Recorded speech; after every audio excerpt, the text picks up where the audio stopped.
অনেক দিন আগে সমুদ্রের মাঝে ছিল এক সুন্দর দ্বীপ, সুবর্ণদ্বীপ। দ্বীপটি ছিল সোনা ও রত্নের জন্য বিখ্যাত।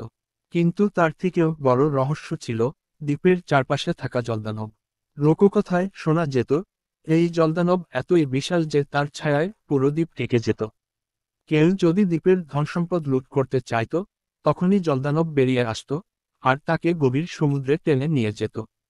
অনেক রাজা ও অভিযাত্রী চেষ্টা করেছিল সুবর্ণদ্বীপ খুঁজে বের করতে, কিন্তু কেউ ফিরে আসেনি। একদিন শাস্ত্রিনী নীলাঞ্জনা নামের এক কৌতূহলী মেয়ে ঠিক করল, সে এই রহস্যের সমাধান করবে। নীলাঞ্জনা ছিল এক দক্ষ নাবিক। সে তার জাহাজ নিয়ে সমুদ্রে পাড়ি দিল। অনেক পথ পেরিয়ে যখন দ্বীপের কাছাকাছি পৌঁছালো, তখনই সমুদ্র যেন উত্তাল হয়ে উঠল। হঠাৎ বিশাল এক ঢেউ আকাশের মতো উঁচু হয়ে উঠল, আর তার মধ্য থেকে বেরিয়ে এলো এক ভয়ঙ্কর জলদানব। তার চোখ জ্বলজ্বল করছিল, শরীর ছিল গভীর সমুদ্রের কালো রঙের মতো।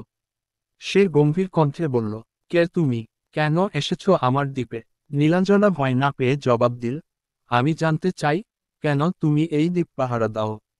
জলদানব কিছুক্ষণ চুপ করে রইল, তারপর বলল, তুমি প্রথম মানুষ যে ভয় না পেয়ে আমার সামনে দাঁড়িয়েছ। তাহলে শুনো দ্বীপের সত্যিকার ইতিহাস। জলদানব জানালো, অনেক বছর আগে এখানে এক অত্যাচারী রাজা ছিল, যে লোভের কারণে দ্বীপের প্রকৃতির অভিশাপ কুড়িয়েছিল। তার দুষ্টতা এত বেড়ে গিয়েছিল যে সমুদ্র ও বাতাসের শক্তি একসাথে ক্ষুব্ধ হয়ে উঠেছিল। এক ভয়ঙ্কর ঝড়ে দ্বীপটি ডুবে যাওয়ার উপক্রম হয়। তখনই সমুদ্রের অদৃশ্য শক্তি এক শপথ নেয়, যতদিন লোভ থাকবে, ততদিন এই দ্বীপের ধনসম্পদ কেউ পাবে না। এরপর থেকেই দ্বীপের সমস্ত ধনসম্পদ অভিশপ্ত হয়ে যায়, যে কেউ তা স্পর্শ করলেই সে পাথরে পরিণত হতো। আমি সেই দ্বীপের শেষ রক্ষক। আমার কাজ হলো লোভী মানুষদের আটকানো, যাতে তারা এই অভিশপ্ত ধন লুট করতে না পারে। নীলাঞ্জনা বলল, তাহলে কি কোনো উপায় নেই এই অভিশাপ ভাঙার? জলদানব দীর্ঘশ্বাস ফেলে বলল, একটাই উপায় আছে, যদি কেউ নিঃস্বার্থভাবে দ্বীপে এসে ধনসম্পদের বদলে শুধু আলো চায়, তবে অভিশাপ ভাঙবে। নীলাঞ্জনা দ্বীপে নেমে চারপাশে তাকালো। সেখানে শুধু পাথরের পরিণত মানুষদের ভাস্কর্য পড়েছিল। সে ধনসম্পদ না নিয়ে দ্বীপের মাঝখানে গিয়ে বলল, আমি কিছুই চাই না, শুধু সত্যের আলো চাই।